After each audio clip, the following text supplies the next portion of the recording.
Hola, hola, hola, Shalom, desde Río Cuarto, Córdoba, Argentina. Mi nombre es Edo, yo te saludo. Te doy gracias por dejarme entrar a través de este canal, de esta ventana virtual y poder llevarte una nueva instrucción, una nueva enseñanza que tiene la Torá. La Torá es la Biblia original hebrea, ubicada en nuestras Biblias como el Pentateuco, los 5 primeros libros, lo que Yeshua llamaba la ley de Moisés, y a través de ella llegar a los tiempos de Yeshua y más aún a nuestros días, cómo vivir, cómo aplicar esas escrituras que datan de tantos años y que tienen tanta vigencia hoy y tanta aplicación. Estamos alcanzando el último párrafo, la última porción del libro de Génesis. Se va a terminar desde el capítulo 48 y hasta el 50. En estos 2 capítulos y medio la Torá concluye un estudio que tiene que ver con la formación de nuestra alma, en lo que es fundamentos, en lo que es bases, y a partir de ello lo que vamos a hacer es establecer o enseñar qué nos transmite la Torah, cómo guiarnos para mantener un alma fuerte, consolidada, y en qué debemos poner la mirada. Por eso el estudio tiene este título: llena tu mente de futuros vivos. O sea, hay una mentalidad activa, una conciencia vigente para, para poder no solo vivir el presente, sino alcanzar un futuro firme, establecido, seguro. Vamos a estudiar este capítulo, esta porción llamada en hebreo Vayehi, se traduce como y vivió. Son las primeras palabras del versículo 28 de Génesis 48, donde comienza la porción. ¿Qué es lo que va a contar? Va a contar los últimos días de Jacob, y con él va a contar también los últimos días de José. El título "Y vivió" va a contar sobre dos muertes. Pareciera ser totalmente un opuesto. Primero, Jacob se anuncia como que va a morir. Hay una interrelación con su hijo Yosef y sus descendientes, Manasés y Efraín, que son adoptados como primogénitos de Jacob. Y luego, antes de morir, Jacob va a declarar las profecías sobre sus hijos, va a bendecirlos a toda la tribu, a todas las tribus de Israel a través de los hijos que él tuvo. Finalmente la Torah cuenta cómo se instruye la muerte de Yosef y cómo quedan guardados, o cuál es el destino final de sus huesos, dónde van a ser guardados, y eso va a quedar en suspenso para que luego, en tiempos de Josué, sean llevados a la tierra prometida. Esto es más o menos el resumen. Lo que yo encuentro aquí es un título atractivo: vivió, y un escenario de muerte, de finales, donde cuando se acercan los tiempos finales a nuestras vidas, cuando hay eh, diagnósticos terminales en la salud de algunos de los familiares, la idea de vivir es contradictoria, es sufriente. Bueno, pues aquí vamos a descubrir algo mucho más interesante que va a llevar nuestro entendimiento más arriba, y eso va a ser la base para que podamos hablar de esto de llenar nuestra mente de futuros vivos. Vamos a compartir la Torá, lo que dicen los primeros versículos del capítulo 47, verso 28. Jacob vivió en la tierra de Egipto 17 años. Los días de Jacob, los años de su vida, fueron 147. Eso dice el primer día, el primer versículo. Y a partir de aquí vamos a encontrar alguna información muy más que interesante. Jacob vivió en la tierra de Egipto 17 años. La palabra vivió se refiere a no solo existir, sino tener propósito. La Torá se encarga de separar estos 17 años y destacarlos de los 147 años que vivió Jacob. Y estos 17 años para él fueron de vida, porque vivió. Vale aclarar esto, de todas las personas que están vivas, no todas son vivientes. De todas las personas que nos cruzamos a diario, no todas las personas tienen en claro su propósito, están enfocados en lo que quieren lograr, en lo que quieren llegar a alcanzar. No todos están compenetrados, comprometidos con lo que han puesto en su mente como una visión futura. Esas personas tienen futuros vivos en su mente. Los vivientes, los que están vivos, los que despiertan, amanecen, no se dan cuenta que se les ha dado un nuevo día, salen al mundo a cumplir rutinariamente sus responsabilidades, sus urgencias, sus obligaciones, no tienen una planificación, el día los sorprende, las situaciones los abrazan y muchas veces se desesperan, entran en desesperación porque no estaban preparados, no se prepararon. Te puede pasar, me puede pasar, estar en esta condición de sorpresa, de encontrarse con situaciones que no estábamos preparados. Pero a través de esta enseñanza podemos ver vamos a ver que es necesario planificar el día, planificar la semana, planificar el mes, planificar el año, planificar qué querés ser, quién querés ser, en qué te querés convertir, dónde querés estar dentro de aquí a un tiempo cuya fecha es bueno establecerla como un contrarreloj. Quiero, para entender esto de la mente, quiero compartir un versículo que habla, que muestra cómo Dios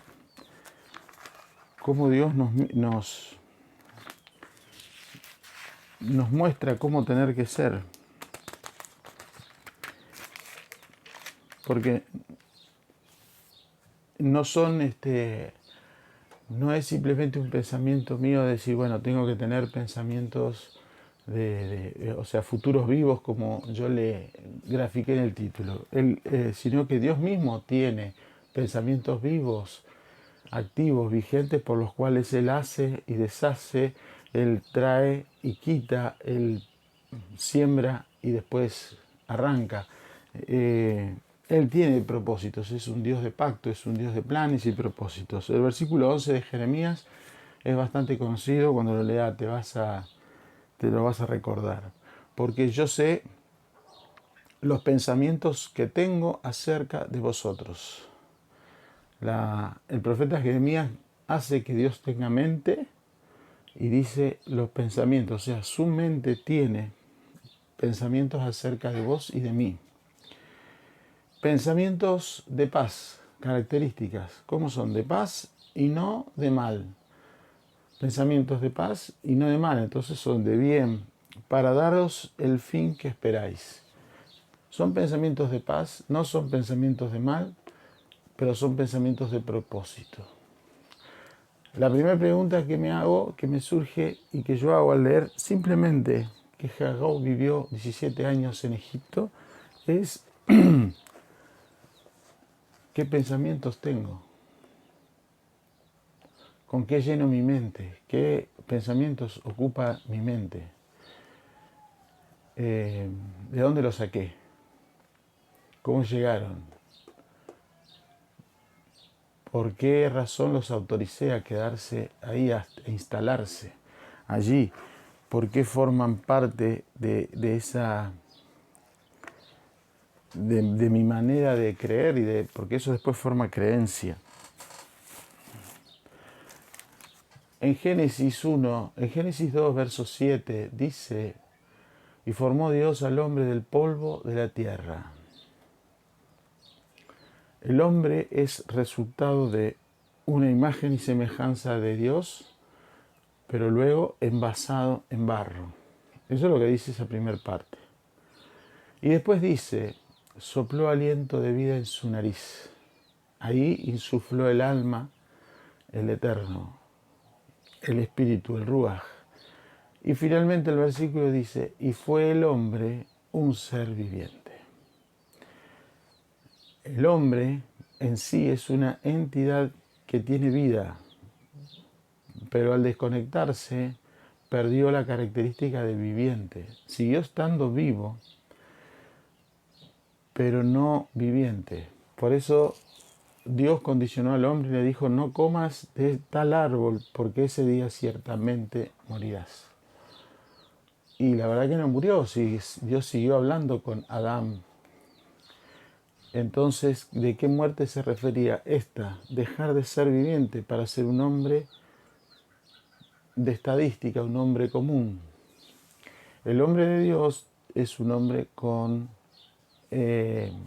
no tiene anonimato, es un hombre vigente, es un hombre presente, es un hombre que actúa y llena sus pensamientos con propósito. Viviente es persona con acción, hace las cosas para algo. Dios no hace nada que no le sirva a su propósito. Y ese es el primer destacado. Por eso, cuando nosotros trabajamos con una mente viviente, lo que tenemos es una vida iluminada. Que haya vivido en Egipto o que haya destacado la Torah que estuvo en Egipto es para entender que nosotros vivimos en Egipto. Este es nuestro primer Egipto, nuestro cuerpo es el primer Egipto. Yo lo compartí en otro estudio. Y vivir en el Egipto es el único lugar donde la vida del hombre se va a realizar. No hay otro lugar, no hay otro espacio, no hay otra geografía donde el hombre se vaya a realizar.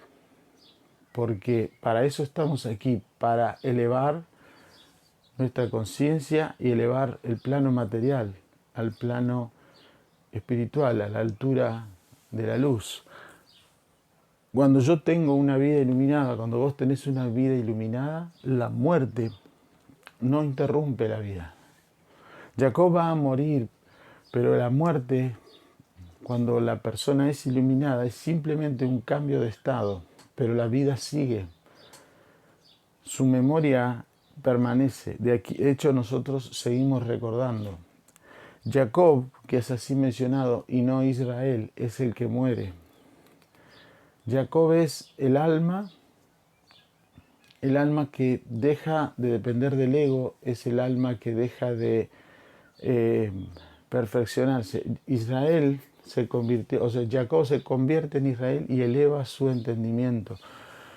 Por eso la muerte no interrumpe. Lo que sí hace una vida iluminada es interrumpir la otra muerte. Y eso es lo que hacemos vos y yo cuando nosotros entendemos con conciencia que tenemos una vida en nosotros activa, presente. Esa conciencia superior de Mashiach, la presencia divina de el carácter de quien en vida fuera Yeshua. Cuando nosotros entendemos que Él está en nosotros, que el Ruach HaKodesh, el Espíritu de verdad de Dios, habita en nosotros, nosotros estamos para interrumpir la otra muerte. ¿Cuál otra muerte? En primera de Juan dice, para eso vino Yeshua, para deshacer las obras del diablo. ¿Y cuáles son las obras del diablo? En Juan 10 dice, el ladrón no viene sino para hurtar, matar y destruir. Esa es la muerte. O sea, la muerte es la anulación del ser viviente aquí en la tierra. La muerte es la acción del lado opuesto, del opositor, en evitar que una persona se realice. Cuando una persona deja de pensar en su propósito, deja de tener visión y sueños, deja de tener razones para levantarse y salir con ganas y vivir, esa persona pasó al plano de muerte. Está vivo, respira, su anatomía funciona, pero no está viviente, no está alejado de lo que tiene que hacer. Se convierte en una persona fracasada, una persona que se subestima, se condena, se lastima, se boicotea a sí misma y cree que no va a lograr. Está en un ni, en un casi, y vive en lo si hubiera hecho esto, si hubiera hecho aquello. Entramos en ese cúmulo de oscuridad donde el hombre deja. Nosotros somos vidas iluminadas que vivimos en Egipto y tenemos que ser vidas activas donde morir no nos va a interrumpir hacer, pero sí estamos para interrumpir la otra muerte. Este es el primer detalle de estas primeras palabras del tiempo vivido por Jacob, 17 años. Ahora, estos 17 años de vida fueron vividos junto a José, su hijo que ahora está como faraón. Y cuando en Génesis 37 comienza la historia de José, dice que José tenía 17 años cuando servía a su padre como referente de los pastores, de sus hijos, de sus hermanos, los hermanos de José, hijos de Jacob. Jacob se sintió vivo estos 17, pero también vivió otros 17 junto con su hijo cuando él estaba en su entendimiento completo. 17 años es un número particular, es el valor numérico de la palabra Tov, que en hebreo significa bueno. Para Dios hay bueno o malo. No hay más o menos bueno, no hay excelente, no hay extraordinario, no hay pésimo, no hay un desastre. No, Él es bueno o malo, o está o no está. No hay grises, no hay una gama de colores para la calificación del nivel de bondad o maldad. Es uno u otra. Y bueno, es la primera palabra o el primer calificativo positivo que tiene la Torá desde que comienza Génesis. Desde Génesis 1 en adelante, la primera palabra que califica positivamente es bueno cuando Dios trae la luz y se da cuenta que la luz y las tinieblas están juntas pero separadas, o sea, bien divididas, y dice esto es bueno. Entonces estos 17 años de Jacob concluimos que son buenos. Y lo que yo primero quiero transmitir es que qué bueno que estemos viviendo en Egipto. Qué bueno, qué bueno. Y vos me dirás, pero vos no sabés la que estoy pasando, la que me tocó pasar. Y no sé cómo va a terminar lo que está sucediendo. Entonces, cuando tenemos esa mirada, lamentablemente es una mirada de limitación, de victimización, de carencia, y somos vidas iluminadas. Que no se apague la luz, porque es bueno que estés viviendo en Egipto todas estas cosas, porque hay algo mejor que viene detrás. Detrás de cada situación hay una oportunidad de crecimiento. El tema es saberla describirlo. En Génesis 1 había desorden, había caos, la tierra estaba, como dice, desordenada y vacía, pero era necesario para que pudiera aparecer la luz, sino para que, si todo estaba en orden, ¿para qué querían luz? Y eso es lo que tenemos que entender nosotros. Seguramente en una situación crítica, oscura, donde te puedas estar pasándola, hay una oportunidad para interrumpir la otra muerte. Estoy convencido de eso, pero bueno, 17 años también son los 17 años que hay entre los 12 años de Yeshua, que es una de las primeras veces que se lo menciona cuando él enseñaba en el templo, dice el Evangelio de Lucas capítulo 2, y él crecía en entendimiento y sabiduría. Así dice, pero de ahí no hay nada más sobre su edad, sobre su vida, hasta los 30. Entre los 12 y los 30 hay 17 años, desde el año 13 al año 29. 17 años que la Torá hace silencio. Y la pregunta es lógica. Hasta los 12 sabemos que estaba preparándose y fue al templo y enseñaba a los maestros de la ley. Y a los 30 salió de Nazaret y fue junto a Juan, el inmersor, el bautista, para que fuera sumergido en agua. y ahí empezó su ministerio. ¿Qué pasó en estos 17 años? ¿Qué crees que pudo haber pasado? La Biblia lo deja en ese silencio, en esa, no digo oscuridad, pero no está. Cuando empezás a leer a los eruditos que estudiaron y buscaron sobre la vida de Yeshua, él lo que hizo fue formarse para ser el ministro, el profeta, el maestro que caminó sobre la tierra y provoca hasta hoy fieles creyentes y hasta divisiones y oposición. Fíjate la trascendencia. 17 años él los aprovechó para formarse, para crecer en la conexión, en cómo conectar divinamente. En él estaba la plenitud de la deidad, pero eso es trabajo de hombre. Para que la presencia divina venga a mí, va a venir si hay condiciones en mí como templo para que la presencia habite. Hasta que no hubo tabernáculo establecido, la presencia divina no descendió junto con Moisés y Aarón. Entonces, hay un trabajo de 17 años, o sea, un buen trabajo, porque 17 es bueno, de Yeshua en ese silencio para poder ser el maestro, el modelo de Torá, el modelo de Dios que nosotros tenemos que mirar y alcanzar. En total son 34 años, 17 buenos para Jacob junto con su hijo y 17 buenos otra vez como hijo. Primero fue él el anfitrión de la casa. Jacob era el anfitrión, era el padre, era el dueño, y sus hijos estaban ahí. Ahora el anfitrión es José en Egipto, pero son los otros 17 años. En total, 34 años. Y 34 años es un número también interesante. Cuando miramos la valoración del nombre Vallejí, nos vamos a encontrar con que esto también suma 34.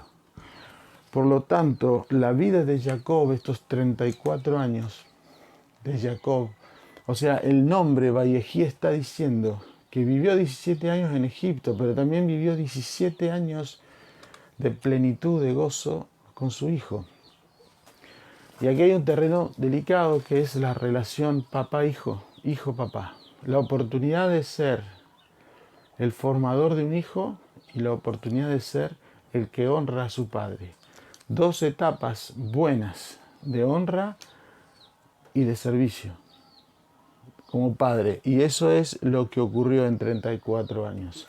Ahora 34 años también es 26 más 8. 8 es esta dimensión, que ya lo vimos. Es la dimensión de la primera dimensión de luz subiendo desde abajo del alma.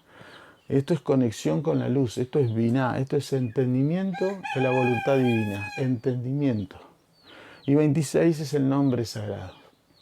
O sea que en esos 34 años Jacob estaba en una conexión de luz con Dios, estaba en una plenitud de la presencia divina. Y eso es lo que nosotros necesitamos anhelar, tener esta conexión divina, tener esto. Y juntando con lo que dije de Yeshua, es importante que nosotros estemos capacitándonos y formándonos en cómo conectar con esa voluntad divina. Hay una palabra del predicador en Eclesiastés, el predicador de Salomón, que dice así, Eclesiastés 11. 11.1, Eclesiastés dice, echa tu pan sobre las aguas porque después de muchos días lo hallarás. Pensá esto, vos echás el pan sobre las aguas, literal, si lo leemos literal, y el pan se deshace en el agua. Pero acá dice que después de muchos días lo hallarás. Entonces, no es cualquier pan, ni tampoco no es cualquier agua. Para que el pan no se deshaga, tiene que ser o el pan diferente o el agua, no ser una fuente de disolución. Pero el versículo 2 aclara cómo es esto. Reparte a 7 y aún a 8, porque no sabes el mal que vendrá sobre la tierra. Hoy dije que las personas se levantan, los que no son vivientes, el mal viene sobre ellos o los sorprende algo malo a su entendimiento porque no se prepararon y terminan perdiendo tiempo, gastando energías y fuerzas, recursos por solucionar eso malo por lo cual no se prepararon. Aquí dice, reparte a 7 y aún a 8 porque no sabes el mal. O sea, la fórmula entre el versículo 1 y 2 que acabo de leer de Eclesiastés es reparte a 7. 1, 2, 3, 4, 5, 6 y 7. Y aún a 8. O sea, el pan que yo debo echar sobre las aguas son el alma. Y estas son las dimensiones de mi alma, del carácter de mi alma. El árbol de vida tuyo y mío son 7 acá en este plano. Del 8 al 10 es el plano luminoso, es el yo completo mío que está en el plano superior. Y es el que yo tengo que conectar para hallar a este Dios. Reparte a 7 quiere decir, yo me tengo que capacitar en cada área de mi alma para fortalecerla. Eso es echar el pan. El pan es la instrucción. El pan es la palabra revelada. ¿Para qué? Para llegar al octavo, al 8 y aún a 8. Yo debo repartir la información que recibe mi entendimiento para crecer. Porque al final de muchos días yo volveré a recuperar. ¿Qué voy a encontrar? La revelación de mi alma va a estar más fortalecida. Y aunque venga mal, yo voy a estar preparado. Porque no sabes el mal. Está bien, yo no sé lo que me viene, pero sí sé cómo lo voy a estar esperando. Preparado y habiendo recogido el pan después de no muchos días. En la medida que yo llene mi alma de buenas cosas, de buena información, lo que está va a suceder. Lo que tiene que ser mi alma, mi propósito se va a realizar, aunque venga el mal. Y esto es lo más importante. Esto es 34 años de vida. Y eso es lo que nosotros tenemos que lograr, una conexión constante con el Creador para que nosotros seamos seres vivientes, recuperar la condición de viviente que tenía Adán antes de la caída. Los primeros versículos de esta porción que sigue, antes que termine el capítulo 47, dice: a Jacob le pide, si me he congraciado contigo, yo sé que yaceré con mis padres y tú me llevarás de Egipto y me sepultarás en el sepulcro de ellos. Él responderá, haré lo que me pides. Pero él dijo, júrame. Israel se inclinó sobre la cabecera. No me entierres en Egipto, le está diciendo. No me entierres en Egipto. Y acá viene el tiempo de la honra. Jacob quería que no ser enterrado en Egipto. Quería no ser tratado como un difunto más. Y aquí viene la honra después de la muerte después de la muerte de un papá. Por eso la honra tiene que ver con un estado de conciencia de que gracias a ese papá, a esa mamá y a la sociedad que hicieron con el Eterno, que es el que da la vida espiritual, yo estoy vivo. Y en consecuencia yo tengo que lograr honrarlo aún después de la muerte. Lo que le está diciendo, no hagas un servicio, no me trates después de la muerte como se tratan normalmente los no vivientes, los otros seres vivos. Trátame distinto. Recordame de otra manera. Hoy hay más casos, innumerables casos de disfuncionalidad entre padres e hijos, que practicar la honra de un hijo sobre un papá muerto es muy difícil porque no hubo una conexión, no hubo una interrelación, no hubo una oportunidad de hacer 34, 17 y 17. O sea, 17 de servicio de papá sobre el hijo y 17 de honra del hijo sobre papá. Hay muchos hijos que se distanciaron de sus padres porque sus padres los dejaron, o porque sus hijos se fueron de casa, porque nunca los reconocieron, o porque de adultos se pelearon, o porque no hubo este entendimiento de comprender de parte del hijo que gracias a la sociedad consciente de padres con Dios, yo estoy vivo como hijo, vos estás vivo como hijo. Esta es la oportunidad de honra. Y también hay una enseñanza. Copiar a papá. Si papá me pide que no lo entierre en Egipto, yo debería pedir lo mismo cuando mi hijo me tenga en mis últimos días. Lo quiero resumir con estas palabras de Yeshua en el Sermón del Monte, para copiar a papá.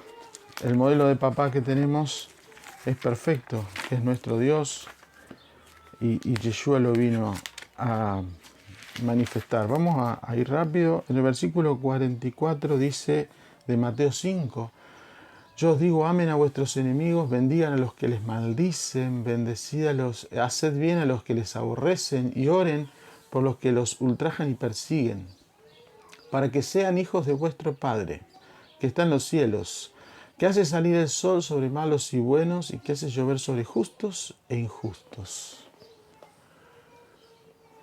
Para ser hijo, tengo que hacer todas las 4 acciones.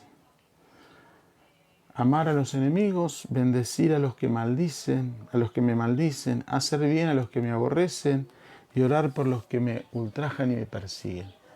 Porque dice, para que seáis, o sea, estas acciones son de propósito, para yo poder ser hijo.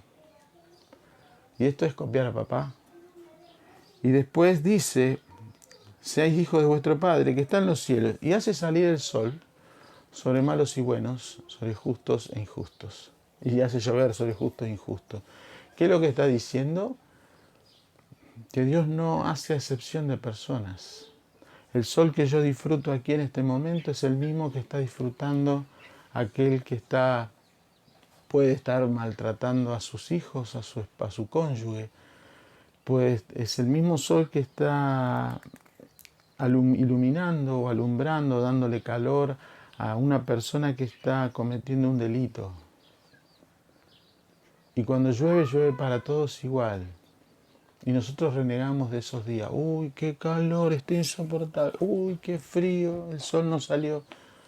Maldecimos el día que estamos viviendo.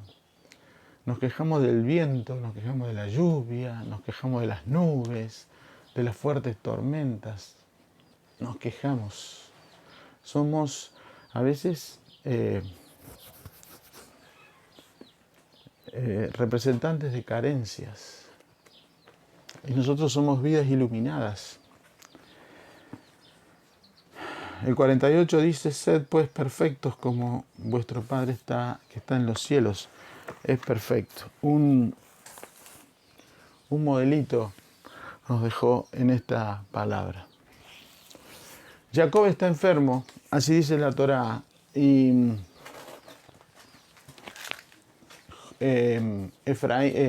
José va a encontrarse con él. Esta es la primera vez que se menciona la enfermedad, es la primera vez que se menciona en una persona de Dios. No quiere decir que antes no haya habido enfermos, no lo sé, no lo puedo afirmar. Yo por ahora lo que digo es que esta es la primera vez que se utiliza esta palabra enfermedad como una afección. Y cuando llega la enfermedad a la casa, a tu casa, a mi casa, todos nos aceleramos, nos alteramos. ¿Sí? Estamos pendientes de la sanidad, de que se produzca la sanidad. Primero porque no conocemos el origen del mal que produjo la enfermedad hasta que necesitamos el diagnóstico. Cuando encontramos el diagnóstico, lo que encontramos es el camino a la salud. Y esperamos que ese camino sea corto, rápido y que no deje secuelas.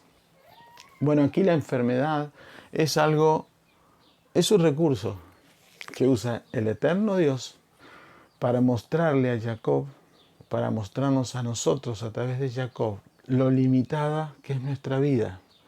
El poco tiempo que tenemos para hacer una vida iluminada, cuya muerte no nos va a interrumpir, pero sí que en ese tiempo tenemos que interrumpir muerte. Jacob se está muriendo y él dice aquí, versículo 1 del capítulo 48 dice, después de estos sucesos, se le dijo a Yosef, tu padre está enfermo. Él tomó consigo a sus dos hijos, Manasés y Efraín, y cuando se le avisó a Jacob, mira, tu hijo viene hacia ti, Israel se esforzó y se sentó sobre la cama. Bien,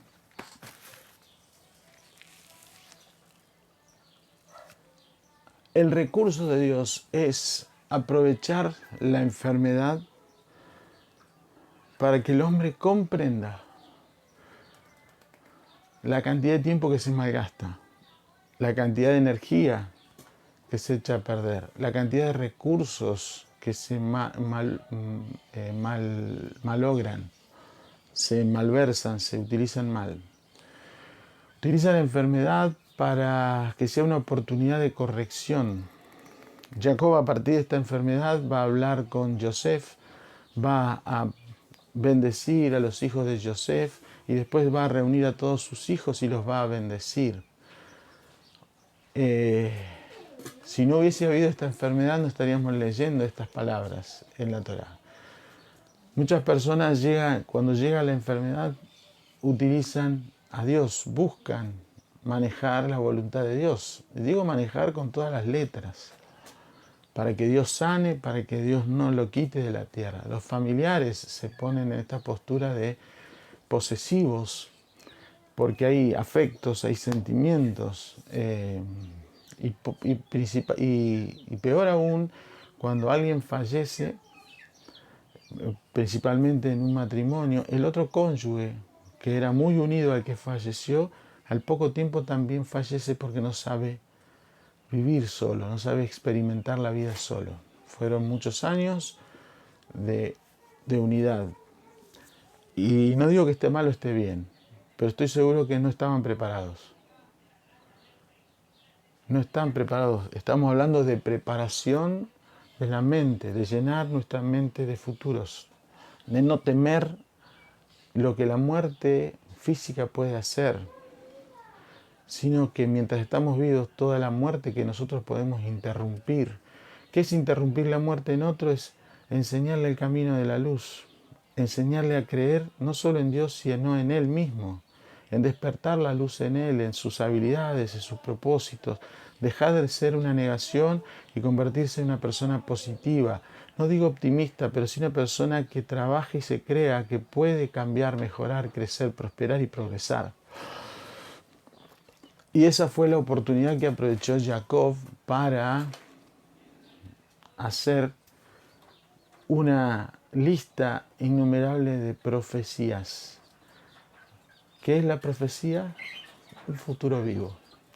Una profecía es un futuro vivo que habita en tu mente cuando vos la dejas entrar, la aceptás, la crees y eso te mantiene activo y vivo, te mantiene seguro, te mantiene ajeno a la crítica o a las realidades que te pudieran venir en contra. ¿Y en qué trabajás? En ese futuro vivo. Eso es una profecía. Y esto es lo que hizo Jacob. Transmitirle a los hijos lo mismo que él recibió. ¿Qué recibió él? El capítulo 48 dice, Jacob dijo a José, el Shaddai se me presentó en luz en la tierra de Canaán, me bendijo y me dijo, te haré prolífico, te multiplicaré y te constituiré en congregación de pueblos. Daré a esta tierra tu descendencia como posesión eterna.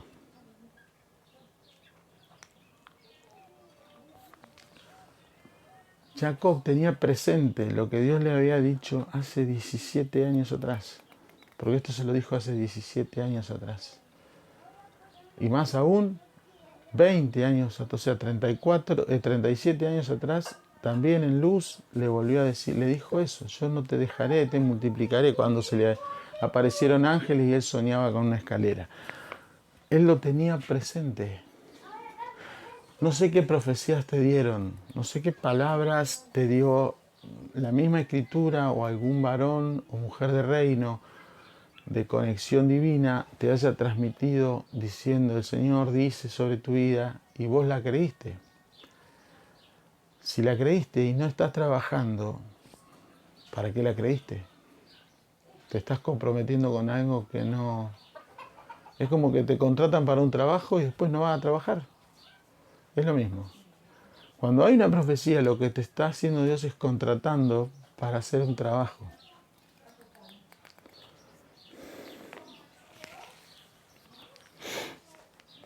Voy a leer un poquito más.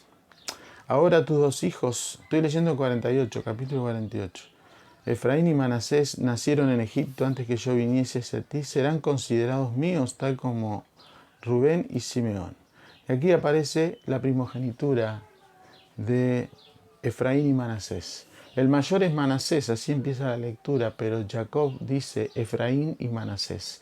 Convierte a Efraín en primogénito.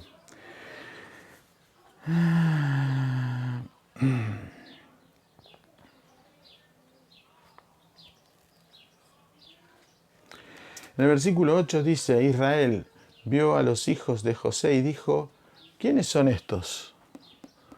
¿Quiénes son estos?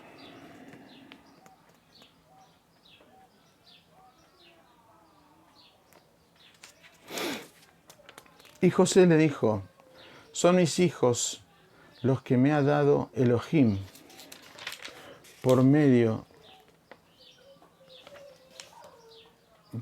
de esto. Muy bien. ¿Quiénes son estos? Es lo que pregunta hoy un israelita, un judío. Jacob se está uniendo a José.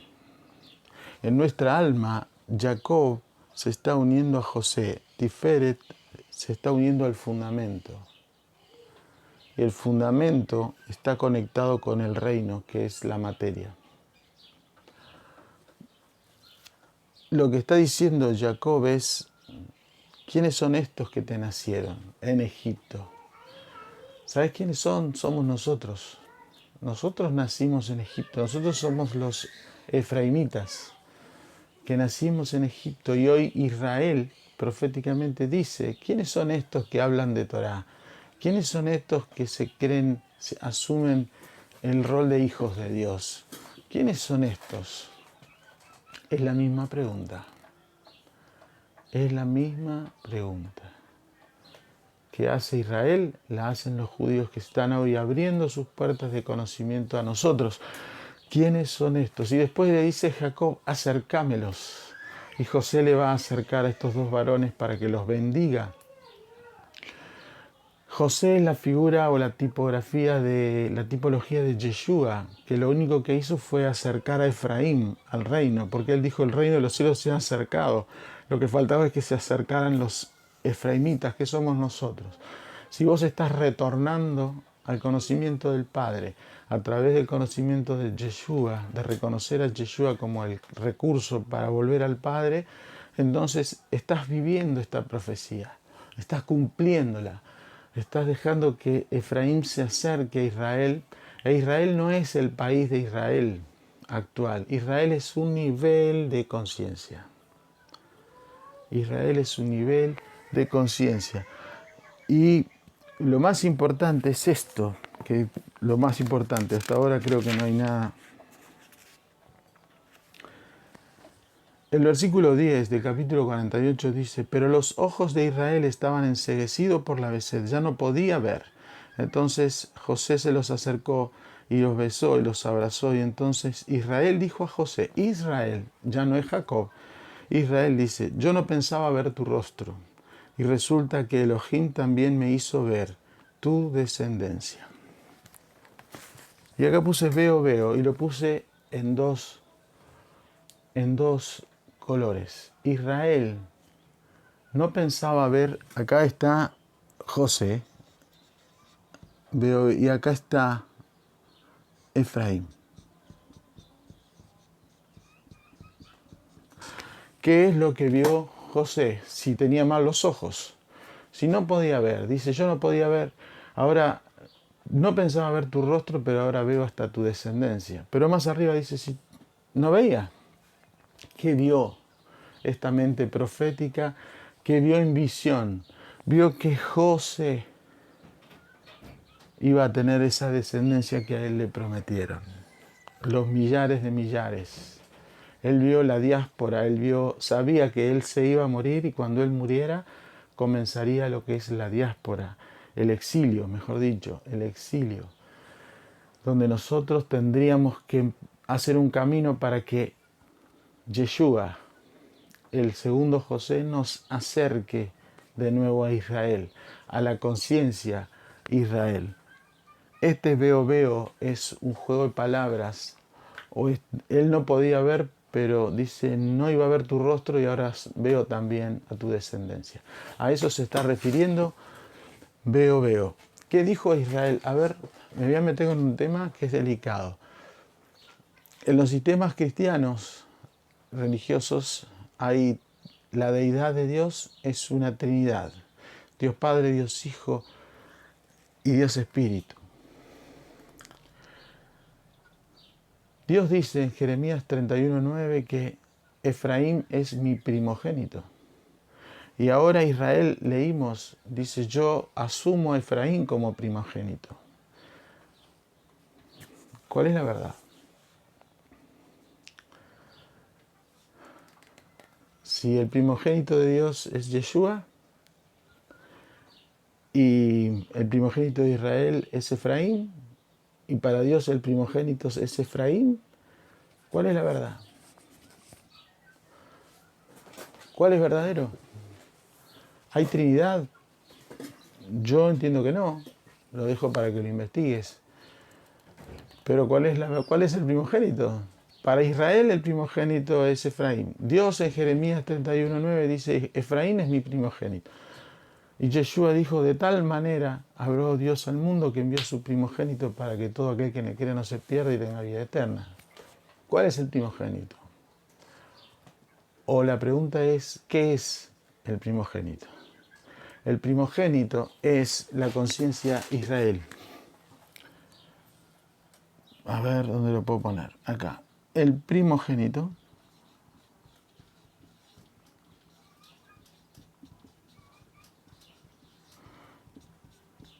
es Israel.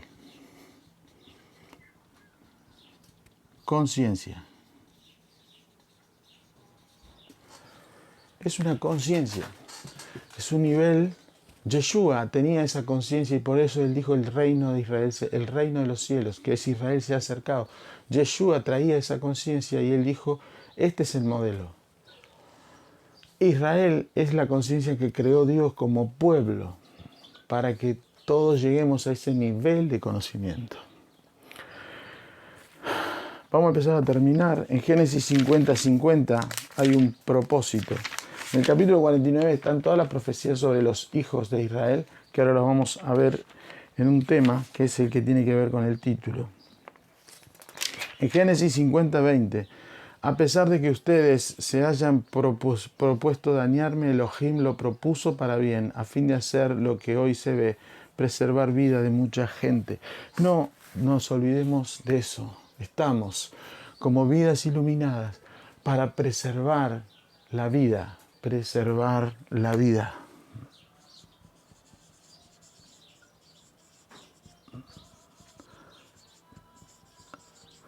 José dijo, todo lo que me pasó está perfecto. No se caguen, no pesen, a pesar de que ustedes creen que me hicieron mal.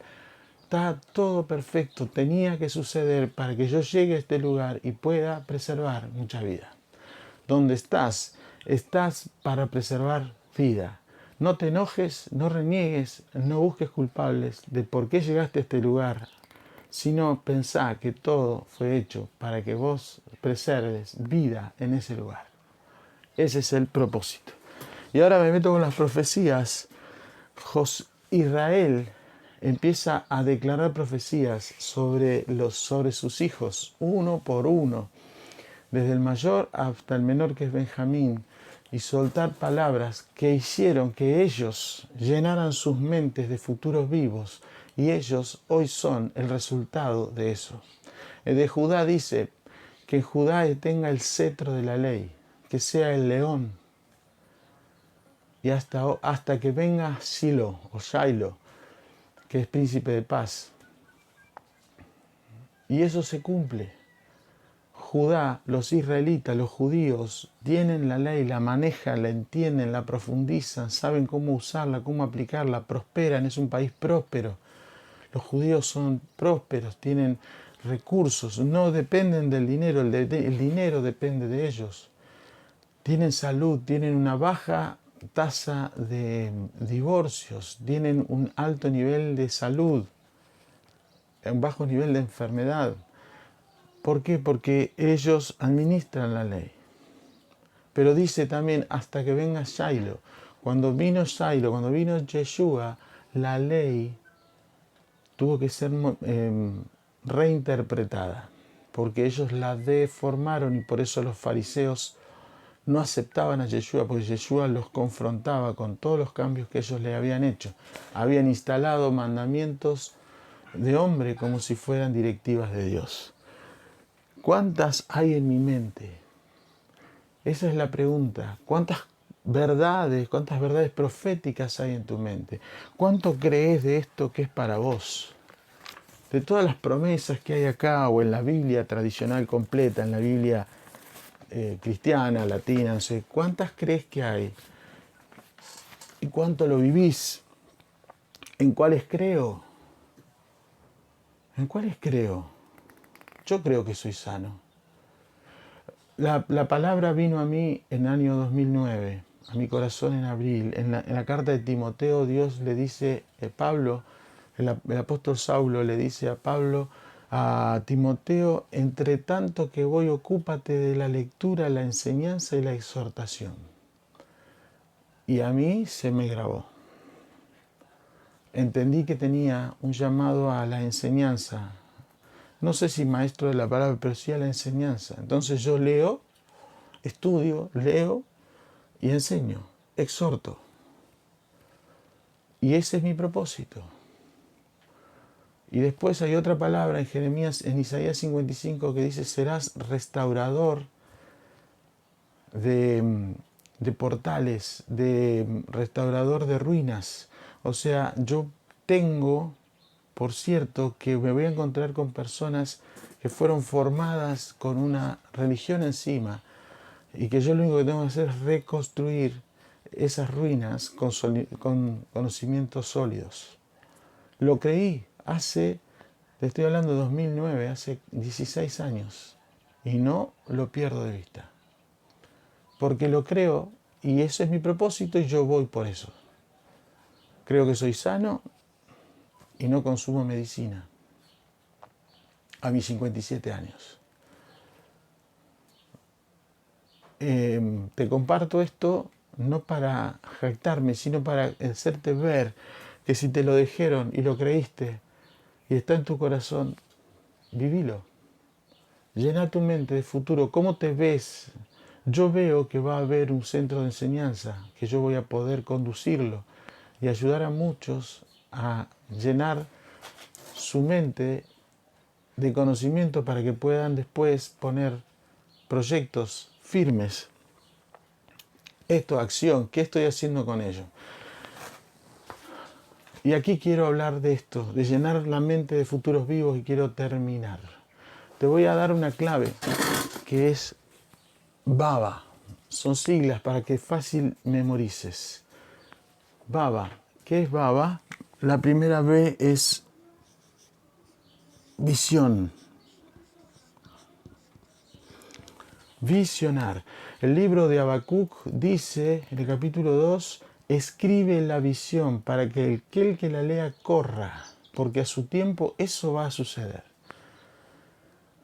Visionar es cómo te ves de aquí a un tiempo, de aquí a un año, hasta que el año que viene tengamos esta misma porción.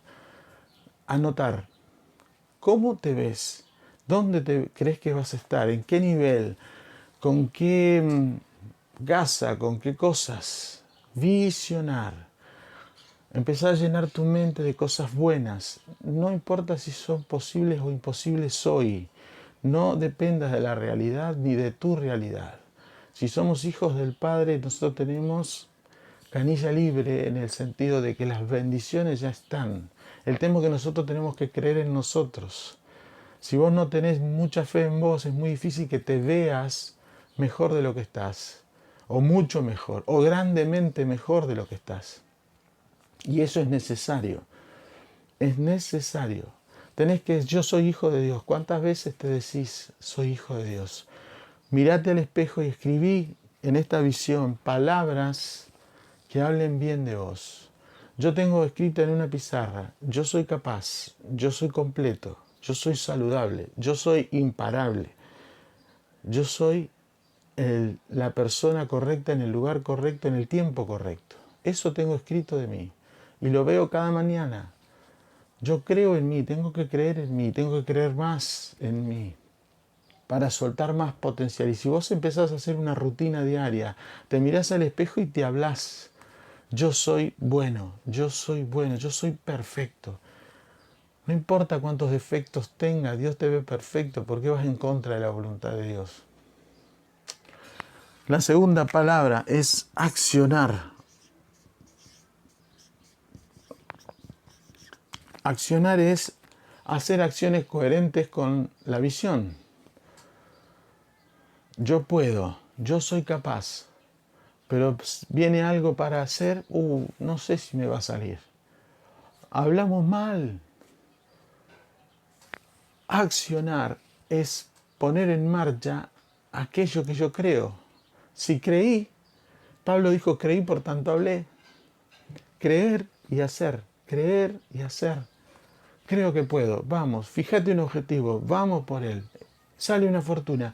Me he encontrado con personas que desearían ser, me encontré con 3 personas, las 3 querían ser, no sé si chef, pero sí dedicarse a la gastronomía. Pero trabajan cantidad de horas para otras, para empresas, para restaurantes y casas de comida. Entonces yo les pregunté, le digo, ¿y cuándo se viene tu emprendimiento, tu independencia? No, es muy caro. El horno pisero, la cocina industrial, las heladeras. O sea, su visión está trabada por su realidad, porque su realidad dice no tenés dinero. Su realidad le dice esto es caro. Y mientras esté el concepto de caro barato, también está el concepto de lo imposible. Y para Dios no hay nada imposible, por lo tanto a Dios no hay nada caro o barato, simplemente Dios quiere ver cómo enfocar. Muchas de las bendiciones que nos corresponden no son soltadas porque no estamos en la capacidad de recibirlas y mucho menos sostenerlas. Como dije en alguna otra enseñanza, yo recibo 10 millones de dólares hoy, como herencia, como sea, pero recibo 10 millones. No tengo la capacidad para, primero, cómo invertirlo, dónde invertirlo, qué hacer con tanto dinero. Por lo tanto, es muy difícil que me lleguen 10 millones de dólares. Salvo que yo cambie la programación mental, que es lo que te estoy enseñando. Programación mental, programación neurolingüística. ¿Qué hizo Jacob con sus hijos? Les metió les reprogramó la mente diciéndole, vos vas a ser el cetro de Israel, Judá. Vos vas a ser un guerrero impetuoso, eso se lo dijo a Adán, de ahí nacieron los danitas, de ahí nació Dinamarca, de ahí se asentaron a la orilla del río Danubio, gentes de guerra. Ayer que iba a hacer el alimento de los reyes y se refería a la producción de aceite de oliva con la que se ungen los reyes. Y ellos son eso, la tribu de ayer se dedicó al cultivo. Y así podemos hablar de cada tribu que se convirtió en aquello que Jacob o Israel les profetizó. Cuando los reunió no les dijo, vamos a separar la herencia, a vos te toca este campito, a vos te toca esta casita, a vos te toca este autito, este caballito. No hizo eso. Él no planeó hacer una división de bienes como planean acá cada vez que se está por morir una persona, porque estamos en un mundo materialista. Él se encargó de formar sus mentes para que el mundo material se sujete a ellos. Programación mental. Tercera palabra, verbalizar.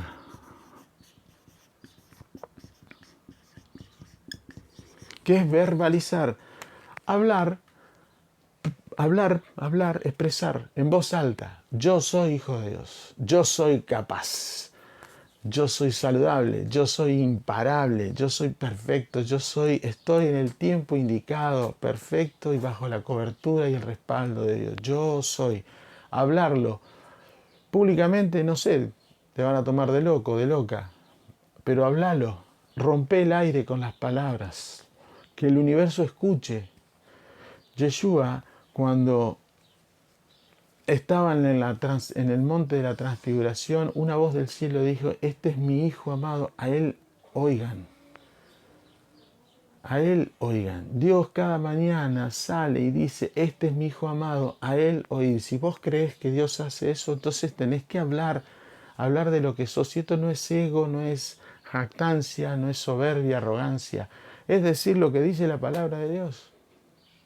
Yo soy real sacerdocio, nación santa, pueblo escogido del cual y separado de las tinieblas para proclamar la luz admirable.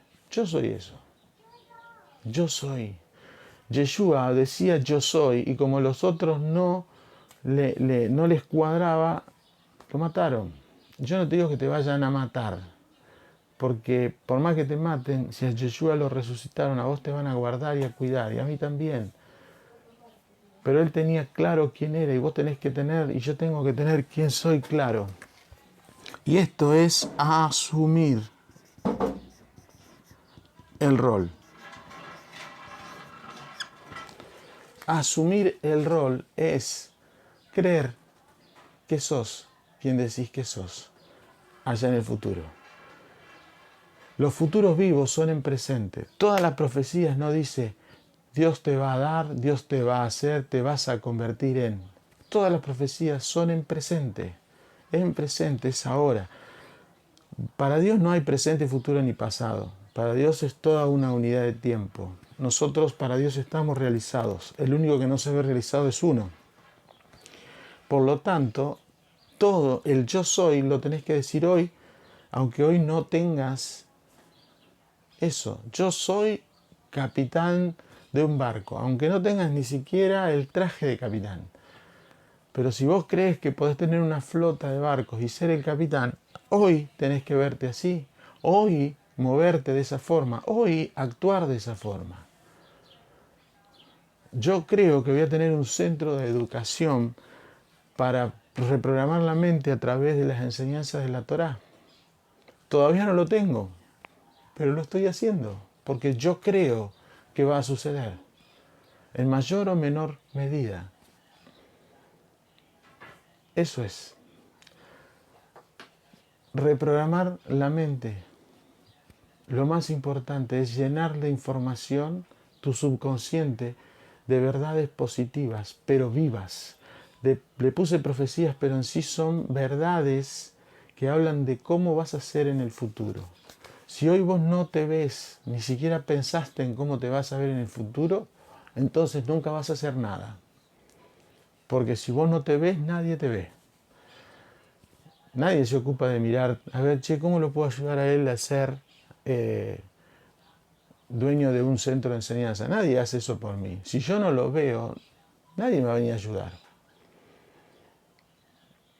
Pero si yo lo proclamo, si yo lo declaro, si yo lo trabajo y lo creo, va a suceder. Porque Habacuc dice, escribe la visión y aunque tardare, sucederá. Que llenes tu mente de buenos pensamientos. de buenas ideas. El rey David en el Salmo 139 dice, qué buenos son, oh Dios, tus pensamientos en mi mente. Él los había incorporado. Él hizo propios los pensamientos de Dios. Yeshua dijo, en los negocios de mi Padre, no eran de Él, me es necesario estar involucrado. Involúcrate en tu vida, en tu realización, involúcrate en tu futuro, pero como si estuviera hoy ocurriendo. Te saludo de Río Cuarto, Córdoba, Argentina. Al final de cada libro se dice, los judíos dicen Hazak, Hazak, Benit Hasek, que significa sé fuerte, fortalezcámonos. Y eso es lo que yo deseo, que te sigas fortaleciendo en el conocimiento y entendimiento de Dios, de su voluntad, para que tu vida prospere, progrese y tengas en abundancia. Si te pareció oportuno, dale y bueno y atractivo este mensaje, dale tu me gusta, suscríbete, si no sos parte, y lo principal, compartilo. Compartí tu experiencia, yo te respondo, y compartilo a otras personas que no saben cómo interrumpir cómo no depender de esta muerte y cómo interrumpir otras muertes para volverse vidas iluminadas. Llená tu mente de futuros vivos. Shabbat Shalom.